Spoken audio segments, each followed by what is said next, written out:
안녕하십니까. 예지한교회를 담당하고 있는 강창원 목사입니다. 지금 바른복음에 대해서 계속해서 이야기를 하고 있는데요. 오늘은 그 네 번째 시간을 갖고 있습니다. 바른복음은 단순히 내 개인적인 죄가, 난 죄인인데, 개인적으로 죄인인데 내 죄가 용서받고 그리고 나는 죽어서 천국 가는 이러한 내용이 아니라는 사실들을 분명하게 지금 이야기했습니다. 이러한 부분으로 복음을 이해했기 때문에 우리의 영성이 철저하게 개인주의적인 신앙으로 흘러갔습니다. 그리고 혼자도 신앙생활을 할 수 있는 것처럼 하나님과 나와의 관계가 제일 중요한 것처럼 생각되고 그러한 신앙의 모습이 형성되기 시작한 거죠. 그래서 개인적으로 함께 예배하거나 개인 큐티나 어떤 개인 기도나 이런 어떤 영적인 체험이나 하나님과 나와의 관계된 부분들에 대한 것이 신앙이라고 생각한 것입니다. 뭔가 하나님 나라를 이루어가는 어떤 하나의 사회를 만들어가고 그런 공동체를 이루어가고 세워가는 부분에 대한 복음의 의미는 완전히 상실되어 버렸죠. 그래서 이러한 개인적인 영성, 개인적인 거룩으로 가다 보니까 어떤 하나님에 대한 은혜 차원에서 나아가게 되고 결국은 이러한 부분은 기복주의로 나아갈 수밖에 없는 것이죠. 그래서 결국은 우리의 복음이 기복주의 복음으로 흘러가고 지금 이 한국 안에서 이루어지고 있는 많은 복음의 형태들과 어떤 그 설교의 내용들을 보면 가만히 보면 결국은 기복주의적인 내용으로 나아가는 것이죠. 기복주의가 꼭 뭐 세상적인 복만을 이야기하는 거 아닙니다. 내 개인이 잘 되는 것, 내가 복 받는 것, 그러한 부분으로 이야기되고 그 다음에 어렵고 힘들 때 하나님 앞에 위로받으려고 하는 어떤 이런 신앙의 형태가 뭐 좀 모양은 달랐지만 대부분 기복주의로 생각하는 것이죠. 그래서 우리는 하나님 나라의 복음에 대해서 정말 좀 제대로 알아야 되겠습니다. 이 아주 기초적인 이 복음을 제대로 이해하지 않으면 우리의 신앙은 첫 단추부터 엉망으로 흘러가게 되고 지금 우리 한국교회 안에서 만들어진 이 복음의 핵심 요소들이 다 그런 이런 이 첫 단추가 잘못됨으로 인해서 형성된 것들이죠. 마가복음 1장 1절에 보면 하나님 아들 예수 그리스도의 복음의 시작이라 라고 합니다. 하나님 아들 예수 그리스도의 복음의 시작이라 라고 그 마가복음 1장 1절을 시작하고 그리고 예수가 전한 그 처음의 복음은 회개하라 천국이 가까워 하나님 나라가 가까웠다는 것입니다. 회개하라 하나님 나라가 가까웠다. 그것이 복음의 핵심이었어요. 예수님의 복음은 하나님 나라였습니다. 하나님 나라. 이제 나로 인해서 하나님 나라가 완전히 시작된 것이죠. 창세기부터 시작해서 흘러오던 그리고 끊임없이 무너지고 또 실패하고 회복되어져 가는 이러한 과정 속에 있던 그 하나님 나라가 이제 예수 그리스도를 통해서 다시 온전히 회복된 것입니다. 이제 하나님 나라는 완전한 하나님 나라는 이미 시작됐어요. 회복된 하나님 나라는 이미 시작됐습니다. 우리는 그 안으로 초청을 받았고 하나님 백성으로 그 안으로 들어온 거예요. 이것이 얼마나 감사한지 몰라요. 그리고 새 예수님의 재림을 통해서 하나님의 그 나라는 이제 창세기 1장 7번째 말했던 하나님의 온전한 안식이 진정으로 이루어지는 것을 경험할 것입니다. 그날을 바라보면서 우리가 이 하나님 나라 복음을 온전하게 붙들고 가야 될 것입니다. 우리가 하나님 나라의 복음을 제대로 알게 되면 오늘 지금 이 땅에서 하나님 나라를 세워가고 그것을 하나님의 안식을 누리기 위해서 나아가는 우리의 그 믿음의 행위가 얼마나 중요한지를 깨닫게 됩니다. 그래서 단순히 교회 다니고 뭐 기도하고 이런 어떤 개인적인 어떤 신앙의 영성으로 지금 만들어진 이런 부분이 아니라 온전한 공동체적으로 뭔가 하나님 나라를 만들려고 하나님 나라를 드러내고 그 안식의 나라를 우리가 하나님의 안식에 동참하고 그것을 누리기 위한 우리의 철저한 신앙의 헌신으로 나아갈 것입니다. 그런데 저는 그런 모습을 제가 볼 수가 없었죠. 정말 안타깝습니다. 물론 제가 속하고 살아온 주변에 그렇습니다. 그러나 지금 또 한국교회 안에도 나름대로 이러한 하나님 나라의 복음을 갖고 헌신하는 사람들이 저는 또 많이 있다라고 생각합니다. 지난 시간을 통해서 창세기 1장은 성경의 서론이고 그리고 복음의 처음과 끝을 이야기해 준다라고 말했습니다. 창세기 1장은 삼위 하나님께서 계시고 그 하나님께서 온 우주와 지구를 만드시고 그리고 그 7 복준 하나님이 복준 날 하나님의 날인 7일 하나님의 그 복주신 날 그 안식의 날을 우리 인류를 위해서 안식의 날을 같이 누리게 하기 위해서 그 목적으로 이 인류를 우주와 이 지구를 그리고 이 지구를 대표해서 다스리는 인류를 만드셨다라고 그렇게 말씀드렸습니다.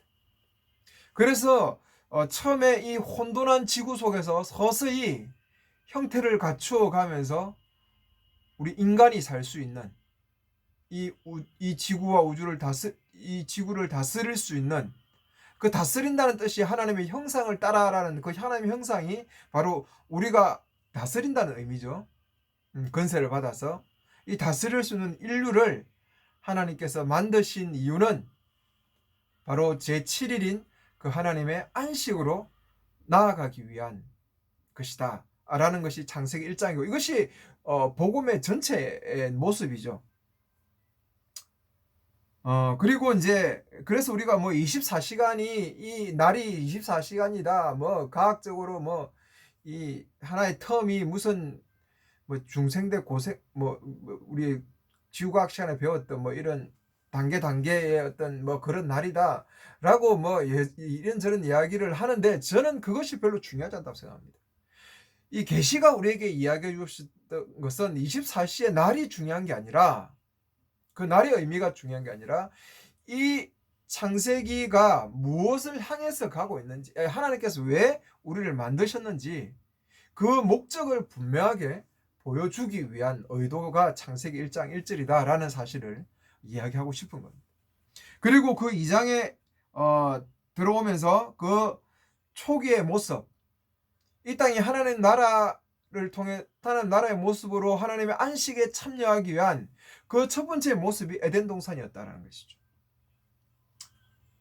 그 에덴 동산 안에서 하나님 아담과 하와가 그 일들을 감당해 가기를 원했습니다. 그래서 그 아담을 만들 때 에제를 한다. 하나님께만 쓰는 그 단어인 돕는 응원군인 그런 여자를 만들었다. 그래서 아담이 독처라는 것은 외롭다는 것이죠. 하나님 나라를 이루어가는 부분에 있어서 정말 아담의 그 삶이 힘든 것이죠. 그러면서 그와 같이 함께 힘을 합하여서 그 나라를 이루어가라는 의미에서 여자를 만드신 것입니다. 그래서 아내가 한 몸이 됐죠. 그게 나중에 에베소서에 가면 뭡니까? 교회에 대한 이야기, 예수님과 교회에 대한 이야기를 풀어낼 때 바로 이 창세기 2장의 이 모습을 풀어내. 결국은 하나님께서 온전한 하나님 나라를 이 교회, 지금 교회지만 그 아담과 하와를 통해서 온전히 하나 된 가운데서 이루어가는 것이죠. 그래서 어떤 한 혼자가 이루어가는 게 아니에요. 가장 인류의 어떤 관계의 형성인 부부 관계, 이게 사회의 근원이지 않습니까? 가족이 사회의 기초죠. 이 가장 기초적인 관계를 통해서 말씀하는 것이면 서로 한 몸이 되어서 하나 되어서 야만이 하나님 나라를 온전히 이루어갈 수 있는 것이죠. 하나님 나라는 그런 겁니다. 안식의 나라, 하나님의 안식의 나라를 이루기 위해서는 하나 되는 가운데서 이루어가는 것이죠. 그러면 이 하나님의 안식을 어떻게 우리가 누릴 수 있고 만들어갈 수 있느냐? 그것은 철저하게 언약을 통해서다. 그래서 그 에덴 동산 안에 있는 그 중앙에 가장 가운데에 생명나무, 선악을 알게 하는 지식나무와 그 영생나무를 두 나무를 중앙에 세워놓은 것입니다. 그래서 말씀은 어디에 줬습니까? 하나님의 율법은 어디에 줬습니까? 선악을 알게 하는 지식나무에 주셨죠.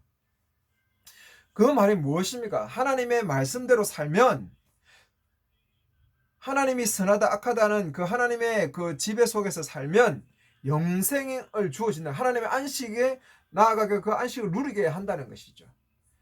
그래서 하나님의 나라는 철저하게 신의 나라가 되어야 됩니다. 하나님의 그 말씀의 계시에 철저하게 순종하며 따라가는 삶 속에서 하나님 나라를 만들어지고 하나님의 안식은 우리도 누리게 되는 것이죠. 이것이 그 창세기 2장의 핵심이었습니다.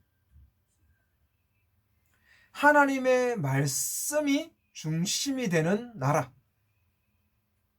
그것이 그 가나안 땅에 세우려고 했던 나라였고, 그래서 제가 전에도 말했지만 레인들을 각 지파 속에 두는 이유가, 레인들이 해야 될 목적은 물론 제사적인 의미도 있지만 말씀을 가르치는 의미가 더 있다라고 했죠. 하나님의 그 말씀을 가르쳐, 그 말씀으로 통제되고 말씀으로 이루어져감을 통해서 온전한 하나님의 안식에 동참하는 그런 모습을 하나님께서는 꿈꾸신 것입니다. 이것이 하나님 나라의 초기적인 복음의 내용입니다. 창세기 1장은 큰 틀로서 하나님 나라를 보여주면서 하나님 나라의 목표가 하나님 안식이라는 걸 보여준다면, 2장은 그 하나님의 나라의 안식을 온전하게 구체적으로 발현해주는 에덴 동산과 그 에덴 동산 안에서의 그 인류인 아담과 하와가 어떻게 그 하나님 나라를 이루어갈 것인가, 언약을 통해서 철저하게 하나님의 말씀에 순종하는 것을 통해서 그 하나님의 안식의 나라로서의 면모를 갖추어 가는 것이죠. 그래서 하나님 나라가 온전히 하나님의 안식에 동참하고 하나님의 안식을 누리는 그런 모습으로 온전히 나아가기를 원하셨던 것이죠. 그래서 복음이 그냥 단순히 내 개인의 죄용서, 예수님의 십자가의 죽음과 부활이 내 개인의 어떤 죄용서와 천국이라고 하는, 죽어서 가는 천국에 대한 것으로 가야 될 것이 아니라 하나님 나라의 복음으로 온전히 알아야 됩니다. 그래야 우리가 그 나라를 세워가는 이 공동체적인 뭔가 하나님 사회 건설, 그런 하나님 나라의 어떤 그런 사회 건설이라는, 하나님 나라의 어떤 사회 건설이라는 이런 측면들을 우리가 부각시키게 되고, 오늘 시작된 하나님 나라에 내가 헌신하고 있는 실제적인 공동체를 만드는 작업들에 우리가 헌신하게 되는 것이죠. 이런 복음이 전해지지 않으니까, 잘못된 복음이 전해지니까 교회가 하나님 나라를 세워가는 안식의 나라로 만들어가는 이 삶의 고백들이 현장에서 없는 것이죠. 그래서 교회가 공동체적으로 하나님 나라의 모습을 드러내기보다는 하나님의 안식을 누리는 나라 모습으로 갖추어져 가기보다는 개인적인 하나님과 나와의 어떤 그런 그런 신앙으로밖에 나아가지 않은 것이죠. 이거는 공동체의 와해를 가져오고, 공동체가 그렇게 중요한 것이 아니고, 내 옆에 있는 한 사람 서로 사랑하라라고 하는 게 이 세 계명인데, 이미 예전에 구약에서 주신 계명이죠. 이게 다시 엇더민 계명이죠. 예수님을 통해서 시작된 하나님 나라의 엇더민 개념은 서로 사랑하는 것입니다. 이 사랑이라는 것은 그냥 남녀 간의 사랑이 아니라 언약적인 사랑, 책임지는 사랑하라는 거죠. 서로 가장 그 관계의 기본인 부부가 책임지는 관계 아닙니까? 부부는 이 부부의 가장 인간관계의 핵심이 학대되면서 사회가 되는 것이고, 이 하나의 조직이 되는 것이죠. 그래서 이 교회가 바로 이 책임지는 사랑, 언약적인 사랑, 예수님 헤세드, 자비, 긍휼이라고 말하는 그 정신을 이 교회가 온전히 표현해내라는 것이죠. 그럴 때 안식이라는 것은 이루어집니다. 삼위 하나님이 일체가 될 때 그 속에 온전한 안식이 이루어지듯이, 우리도 서로가 사랑할 때, 책임지는 사랑을 교회가 이루어서 갈 때 그 속에 안식이라는 것들이 누려져 가죠. 하나님의 안식이 뭔지를 맛보아 가는 거죠. 소위 말하면 이게 하나님 나라구나 라는 것들을 교회를 통해서 경험해 가라는 것이죠.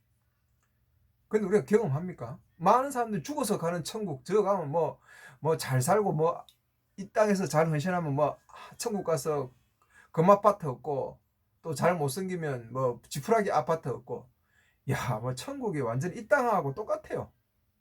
말만 좀 바꾼 거죠. 천국을 그런 식으로 그래서 이해하는 거죠. 이 땅에서는 힘들고 어려워도 천국 가면 잘 살 거다, 위로받고 격려받을 거다, 이런 식의 신앙으로 지금 이 땅에서 하나님 나라를 경험하고 온전한 하나님 나라의 안식을 구현하는 그런 나라를 만들 생각은 안 하고 지금 시작됐는데 그럼 죽어서 가서 한다고요? 아니 그건 잠시 자는 거죠. 우리의 영혼이 자다가 부활을 통해서 회복돼서 이 땅에서 온전히 누리는 것 아닙니까? 그런데 창세기 3장은 무엇을 이야기해 줍니까? 에덴을 통해서 온전히 하나님 나라를 이루어서 안식의 나라를 만들러 가라라고 하는 그 하나님의 명령이 철저히 깨져버립니다. 인류를 대표하는 아담과 하와가 그 하나님의 그 언약을 무시하게 됩니다. 하나님 말씀을 무시하게 됩니다. 선악을 알게 하는 지식나무 열매를 먹지 말라라고 했습니다. 하나님께서 그만큼 말씀의 그 권위를 줬죠. 믿음으로 고백해야 되는데 그 믿음의 고백이 아니라 사단이 와서 네가 하나님처럼 된다라고 하는, 너는 하나님의 예속되어서 하나님의 말씀 안에서 살아야 안식의 나라가 되는데, 안식의 나라를 누려야 되는데 그게 아니다라는 것이죠. 너희들이 저 열매를 따먹을 때 너희들이 하나님처럼 된다. 내가 선한 것이면 선하고 내가 악한 것이면 악하게 되는 거죠. 내 중심의 나라, 내가 하나님의 나라에, 내가 내 인생의 중심에 내가 서버린 것이죠. 그때부터 인류가 만드는 나라는 하나님의 나라가 아니라 인간의 나라였습니다. 인간의 나라. 그 가장 대표적인 것이 바벨론이고, 결국은 이 바벨의 정신이 계시록까지 가서 로마도 바벨론의 정신을 이어받은 나라가 되는 거 아닙니까? 바벨은 바로 세상 나라의 특징이었습니다. 자기 이름을 내는 것이죠. 인류의 이름을 내요. 그래서 인류의 어떤 문화가 발전하는 거예요. 하나님의 나라가 만들어지는 것이 아니고 이 창세기 3장의 이 실패를 통해서 인간의 나라가 만들어지죠. 이제 이 땅에서는 하나님 나라는 찾아볼 수 없게 돼요. 인간의 나라만 잔뜩 만들어지게 됐습니다. 그러나 하나님께서 우리에게 은혜를 주셨습니다. 정말 큰 은혜를 주셔서 다시 언약을 세우시죠. 그 하나님 나라, 안식의 나라를 세우시는 언약을 아담과 다시 세우십니다. 그게 바로 원시 복음이라고 말하죠. 하나님의 아들이 사단의 머리를 박살낼 때가 올 것이고, 그 아담의 머리를 박살낸다는 것은 하나님께서 예수님을 통해서, 그 후손을 통해서 하나님의 나라가 만들어지고, 아담의 나라가 이제 인간의 나라로 대표되는 아담의 나라가 무너지고, 그 사단의 나라가 무너지고 하나님의 나라가 선다는 거죠. 머리라는 것은 권세지 않습니까? 아담의 권세, 그 사단의 권세, 아담을 통해서 세상 나라를 쥐고 있던 그 권세가 박살나는 것이죠. 하나님의 나라가 이 세상에 침범해서 들어오고 하나님 나라가 세워지는, 완성되는 것이죠.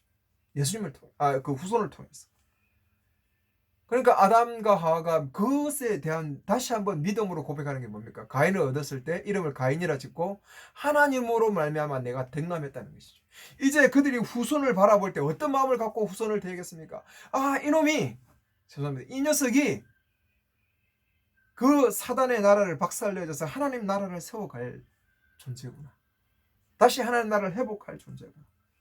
그렇게 생각한 것이죠. 근데 여러분, 가인이 어떻게 됐습니까? 가인은 철저하게 하나님의 나라를 세우는 조상이 된 게 아니라 세상의 나라, 사단이 권세를 가지는 세상의 나라를 만드는 표본이 되죠. 그 세상의 나라의 가장 큰 특징이 라멕이라는 그 후손 중에 내 아이가 내 발꿈치를 좀 상하게 해서 내가 그를 죽여버렸다. 그런 애를 죽여놓고 자랑하고 있어요. 자장부로. 힘에 의해서 움직이는 나라. 철저하게 약육강식의 나라죠. 그 창세기 6장에 넘어가 보면 약육강식의 나라입니다. 힘에 의해서 움직이고 자신의 권력에 의해서 움직이는 그런 나라. 그리고 그 가인을 통해서 여러 문화들이 발전되죠. 뭐 퉁수 부는 자, 가축을 기르면서 이제 인간이 자기가 자기 힘으로 살아가야 되니까 이제 그 자기들의 어떤 노력과 애씀을 통해서 자기 나라를 만들어 갑니다. 그러면서 문화도 발전하고 어떤 이 경제도 발전하고 발전되어 가는 것이 아닙니까? 결국은 이 세상 속에서 이루어지는 인간의 나라는 철저하게 하나님이 배제된 것이죠. 자기의 힘을 믿고 자기의 만족과 자기가 주인 돼서 살아가는 나라가 하나님 나라. 그러나 거기에 비해서 하나님께서는 또 한 부류를 세워가시죠. 그게 아벨 대신에 셋을 주시는, 셋을 낳고 나서 비로소 그 시대 하나님의 이름을 불렀다라고 해요. 많은 사람들이 예배했다 이렇게 이야기하는데 그것은 그 원뜻을 제대로 못 봤다라고 생각합니다. 하나님의 이름을 불렀다는 것은 이제 하나님을 의지하고 하나님께 복종하는 삶을 살아 하나님 이름을 부른다는 것은 그 이름 안에 우리가 예속된 것이 아닙니까? 우리 그분이 내 조상이다라는 의미죠. 하나님이 우리의 어떤 시조다라는. 그래서 나는 그분의 허리에서 난 존재. 하나님의 이름을 부른다는 것은 철저하게 하나님을 믿는 믿음 안에서 그 하나님 말씀대로 살아간다는 의미가 아니겠습니까? 그것이 창세기 2장에 선악을 알게 하는 나무와 생명나무를 준 그 하나님의 그 원시적인 복음을 그대로 믿고 살아가는 모습이죠.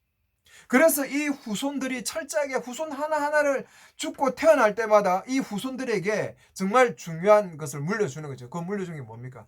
철저하게 하나님을 의존하는 삶이죠. 하나님을 믿는 믿음 안에 사는 것입니다. 왜? 그 나라는 안식의 나라가 되려면 철저하게 하나님을 믿는 신의 나라가 돼야 되기 때문에 그렇습니다. 그래서 셋의 그 후손들은 철저하게 하나님을 묵상한, 우리가 아는 에녹은 하나님과 묵상하다가 죽음을 보지 않고 하나님께 불림받은 존재죠. 자, 이런 대표적인 사람들의 모습 속에서 철저하게 하나님의 그 믿음으로 하나님을 붙들고 하는 그 하나님의 아들들이 계속해서 시작된 하나님 나라를 이루어가고 그 나라를 통해서 하나님의 안식에 동참하기를 원하는 그 후손들이 세워져 가는 것이죠. 이제 창세기 5장부터 쭉 흘러가는 게 뭡니까? 두 후손을 이야기. 사단으로 말미암아서 사단의 정신인 하나님처럼 되겠다라고 하는 그 자기가 중심이 인간이 중심이 되고 자기가 중심이 되어서 살아가려고는 인간의 나라, 사람의 아들들이 이루어져가는 나라, 자기 힘을 믿고 살아가는 사람들. 하나는 하나님을 믿는 믿음으로 하나님을 의존하고 하나님을 의지하면서 사는, 그것이 바로 하나님 나라고, 그를 통해서 하나님 나라가 안식의 나라로 온전히 갈 수 있다는 것을 믿는 그 사람들의 두 부류가 그때부터 만들어져 가는 것이죠. 그래서 창세기 6장에 오면서 이 부류가 또 섞여버리니까 하나님 홍수를 이루시고, 그리고 결국은 또 아담을 통해서 이루어가지만 바벨탑을 통해서 또 이 인간의 나라는 또 만들어져 가는 것을 통해서 보게 돼요. 그래서 이 성경의 역사가 바로 이 하나님 나라를 이루어가는 하나님의 아들들의 역사죠. 교회가 그 종착역에 서 있는 것이고, 이러한 내용들이 하나님 나라의 복음에 대한 이야기입니다. 오늘은 이 5장까지 그 홍수가 일어나기 전까지의 했던 이 내용들을 잠깐 좀 다루면서 하나님 나라의 복음, 하나님의 나라의 복음이 지금 무엇이고 왜 그것이 교회로 연결되고 교회가 지금 뭘 해야 되는지에 대한 이야기를 다루기 위해서 이 하나님의 바른 복음을 쭉 전체 성경 전체적으로 큰 그림으로서 일단은 한번 알아보는 시간을 갖고 있는 것입니다. 바른 복음에 대해서 계속해서 좀 더 연결하면서 그것이 왜 하나님 나라인지, 하나님 나라를 교회가 만들어야 되는지, 그 나라가 목표하는 것이 하나님의 안식에 참여하는 걸 위해서 교회는 어떤 모습이어야 되는지 우리가 계속해서 다루어 보도록 하겠습니다. 감사합니다.